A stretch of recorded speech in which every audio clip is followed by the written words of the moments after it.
तो next heading हमारी जो पड़ेगी यहाँ पर पड़ेगी एविडेंसेस फ्रॉम फिजियोलॉजी। तो एविडेंसेस फ्रॉम पैलेंटोलॉजी पे हम लोगों ने देख लिया कि किस तरीके से हमको एविडेंस यहाँ पर प्राप्त हो सकते हैं पैलेंटोलॉजी पर, राइट। अब जो हमारा नेक्स्ट टॉपिक रहेगा या नेक्स्ट यहाँ पर हेडिंग रहेगी वो रहेगी एविडेंसेस फ्रॉम फिजियोलॉजी, यानी कि जो एनिमल्स का फिजियोलॉजी कार्यकी है उसके आधार पर भी हमको क्या होते हैं, एविडेंस प्राप्त होते हैं, राइट। तो लिखें इसमें ऑर्गेनिक इवोल्यूशन के प्रसंग में,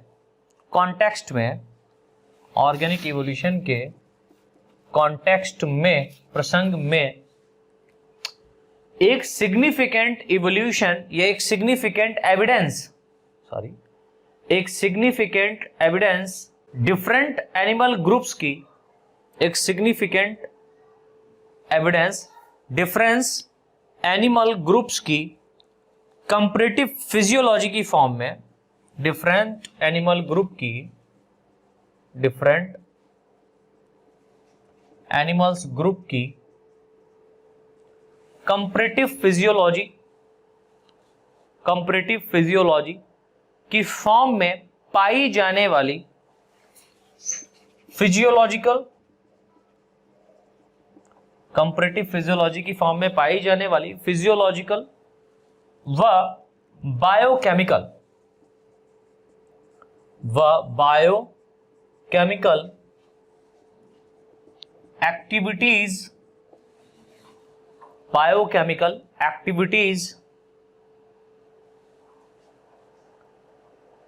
यूनिफॉर्म होती है, यानी एक जैसी होती है, यूनिफॉर्म्स होती हैं। जैसे नंबर 1, अगर हम लोग यहां पर मेटाबॉलिक एक्टिविटी की बात करें, जैसे फर्स्ट यहां पर हेडिंग डाल दीजिए मेटाबॉलिक एक्टिविटीज, यानी कि हम लोग यहां पर उपापचयिक क्रियाओं की बात करें, मेटाबॉलिक एक्टिविटी की बात करें तो वो कैसी है, यानी डिफरेंट टाइप के जो ऑर्गेनिज्म पाए जा रहे हैं इनके अंदर मेटाबॉलिक एक्टिविटी कैसी पाई जा रही। तो लिखें इसमें मेटाबॉलिक एक्टिविटीज हेडिंग डाल दिए, इसके अंतर्गत लिखें या कुछ इसकी फिजियोलॉजी के आधार पर हम लोग बात कर रहे हैं। मेटाबॉलिक एक्टिविटी लिखें बैक्टीरिया से ह्यूमन तक, बैक्टीरिया से लेकर, ऐसे लिखिएगा बैक्टीरिया से लेकर ह्यूमन तक, यानी कि सबसे हायर एनिमल ह्यूमन को ही माना गया है मोस्ट एडवांस फॉर्म में। तो बैक्टीरिया से लेकर ह्यूमन तक almost living organism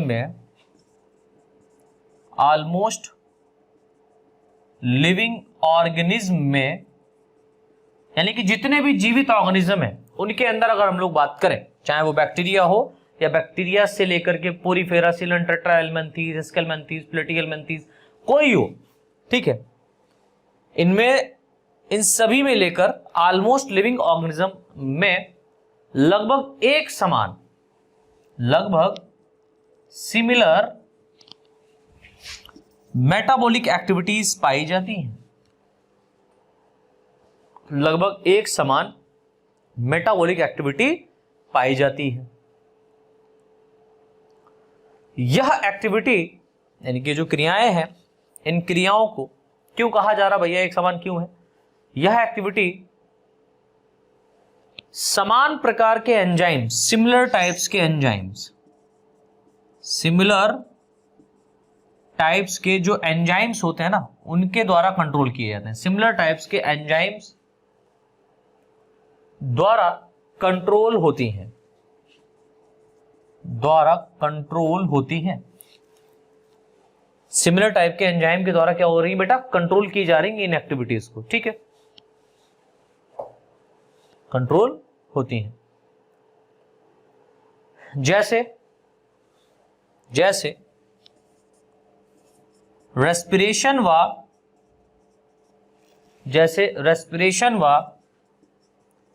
protein synthesis. अगर आप रेस्पिरेशन की बात करें और प्रोटीन सिंथेसिस की बात करें तो चाहे एनिमल की बात करें, चाहे प्लांट की बात करें, चाहे लोअर ऑर्गेनिज्म की बात करें, चाहे हायर ऑर्गेनिज्म की बात करें, इन सभी में जो कंट्रोल करने वाले एंजाइम्स होते हैं, ठीक है, वो एक समान होते हैं। तो क्या लिखा, जैसे रेस्पिरेशन व प्रोटीन सिंथेसिस को कंट्रोल करने वाले ऑल एंजाइम्स,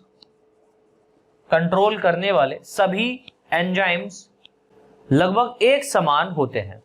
तो ये तो हमको एविडेंस मिल गया किसके लेवल पर, मेटाबॉलिक एक्टिविटी के लेवल पर, यानी कि जो उपापचयी क्रियाएं हो रही हैं वो किसी भी ऑर्गेनिज्म की बात कर लें, चाहे हम डॉग की बात करें, कैट की बात करें, एलिफेंट की बात करें, प्रोटोजोन की बात करें, यूग्लिना की बात करें, पैरामीशियम, किसी की बात कर लें, तो जितने भी ऑर्गेनिज्म हैं लगभग हर एक ऑर्गेनिज्म के अंदर जो भी मेटाबॉलिक एक्टिविटीज पाई जा रही हैं, उन एक्टिविटीज को कंट्रोल करने के लिए जो एंजाइम्स पाए जा रहे हैं वो मोस्टली सिमिलर होते हैं, एक जैसे होते हैं। तो हम ये कह सकते हैं कि हर कोई यहां पर जो ऑर्गेनिज्म है वो एक दूसरे के निकटवर्ती संबंधी है। ठीक है, चलो अब इसके बाद में एक और यहां पर हम लोग देखते हैं हार्मोन्स एंड एंजाइम। तो हार्मोन और जो एंजाइम्स हैं इनके लेवल पर हमको क्या एविडेंस प्राप्त होते हैं, तो सेकेंड हेडिंग डाल दीजिएगा हार्मोन एंड एंजाइम्स।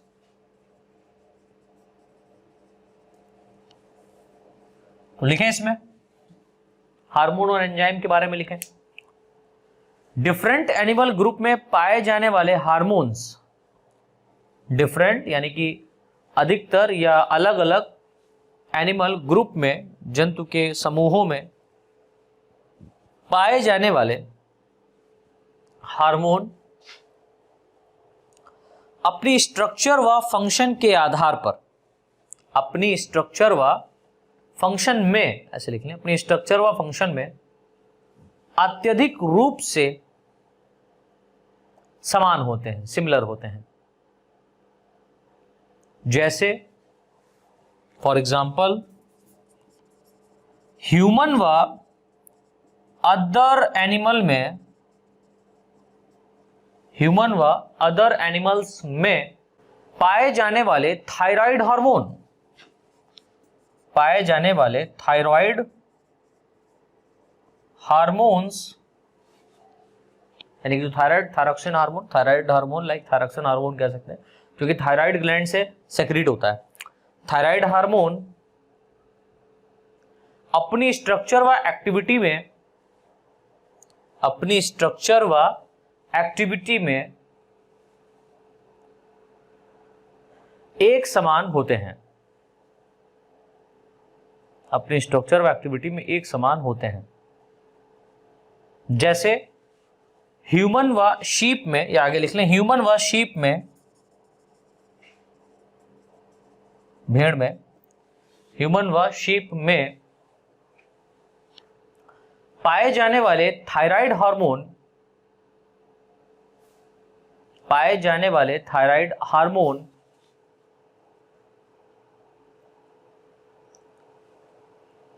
अत्यधिक रूप से समान होने के कारण, पाए जाने वाले थायराइड हार्मोन अत्यधिक रूप से समान होने के कारण, यानी सिमिलर होने के कारण ह्यूमन में इनकी कमी होने पर, यानी कि जब जंतुओं में, यानी कि ह्यूमंस में, मनुष्यों में जब इसकी कमी हो जाती है थायराइड हार्मोन की, तो सीप से हम क्या करते हैं, फाइंड कर देते हैं इस हार्मोन को, और फाइंड करके हम लोग पिल्स के फॉर्म में या इंजेक्शन के फॉर्म में इंजेक्ट कर देते हैं अपने बॉडी के अंदर। तो क्या लिखा, शीप से कमी होने पर, ह्यूमन में इनकी कमी होने पर सीप से फाइंड थायराइड हार्मोन, शीप से फाइंड थायराइड हार्मोन को ह्यूमन बॉडी में इंजेक्ट किया जाता है, ह्यूमन बॉडी में इंजेक्ट किया जाता है। नए लाइन से लिखे हैं, नए लाइन से लिखे हैं, सामान्यतः एनिमल्स में पाए जाने वाले एंजाइम्स, मोस्टली एनिमल में पाए जाने वाले एंजाइम अपनी स्ट्रक्चर, यानी अपनी संरचना व एक्टिविटी में सिमिलर होते हैं, अपनी स्ट्रक्चर व एक्टिविटी में समान होते हैं।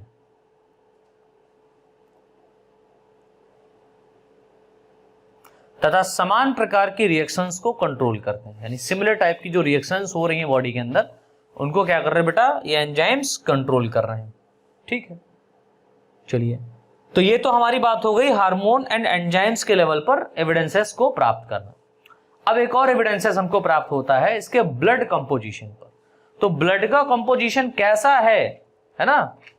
ऑर्गेनिज्म के अंदर, उस लेवल पर भी हमको क्या प्राप्त होता है, एविडेंस प्राप्त होता है। तो नेक्स्ट हेडिंग डाल लीजिए थर्ड, ब्लड कंपोजिशन। तो हेडिंग हमारी पड़ जाएगी ब्लड कंपोजिशन, और इसके अंतर्गत लिखें, ब्लड कंपोजिशन में लिखें डिफरेंट एनिमल ग्रुप के ब्लड सिस्टम में अधिक रूप से, यानी कि ब्लड सिस्टम में अधिक रूप से, मोस्ट ऑफ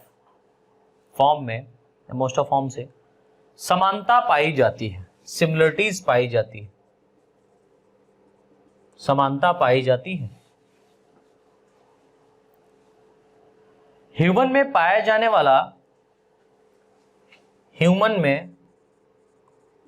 जाने वाला ABO blood group system, human में पाया जाने वाला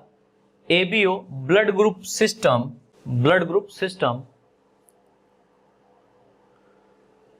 कुछ ऐप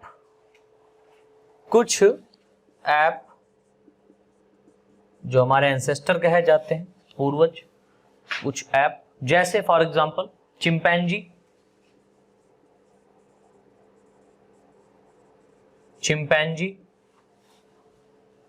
आदि के ब्लड ग्रुप के समान होता है। यानी कि ह्यूमन बीइंग का जो ब्लड ग्रुप सिस्टम पाया जा रहा है, एबीओ ब्लड ग्रुप सिस्टम, ये जो ऐप आपके पाए जा रहे हैं इस पृथ्वी पर, ठीक है, जो ऐसे हमारे पूर्वज कहे जा रहे हैं ऐप, जैसे कि हम चिंपैंजी की बात कर रहे हैं, तो चिंपैंजी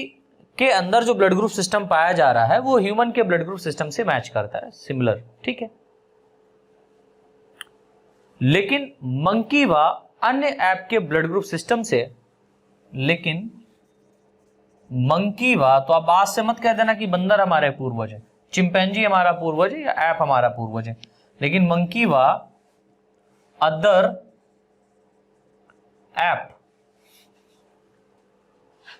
ऐप के ब्लड ग्रुप से डिफरेंट होता है,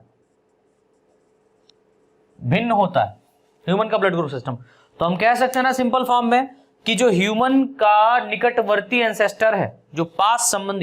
के संबंधित स्पीसीज है, वो कौन है, चिंपैंजी है ना। तो क्या लिखा, डिफरेंट होता है, अतः ब्लड ग्रुप की सिमिलरिटीज के आधार पर,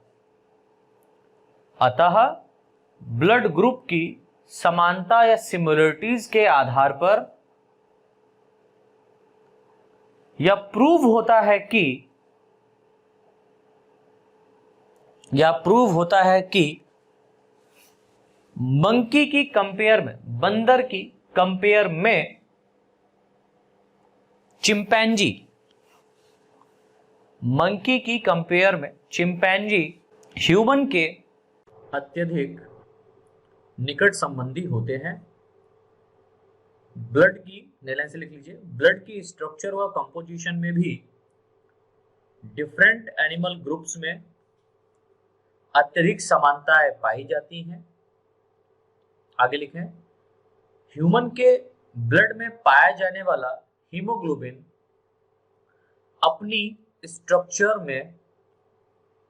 गोरिल्ला के हीमोग्लोबिन के समान होते हैं। आगे लिखें, दोनों के हीमोग्लोबिन की संरचना में केवल अमाइनो एसिड का डिफरेंस होता है, यानी कि जो अमीनो एसिड्स होते हैं उनका ही क्या होता है बेटा, यहाँ पर डिफरेंस होता है, बाकी सब सेम होता है। ध्यान से लिखें, इस आधार पर गोरिल्ला को सर्वाधिक निकट मनुष्यों का संबंधी माना जाता है। सर्वाधिक निकट मनुष्यों का संबंधी क्या किया जाता है, गोरिल्ला को माना जाता है। अतः इस आधार पर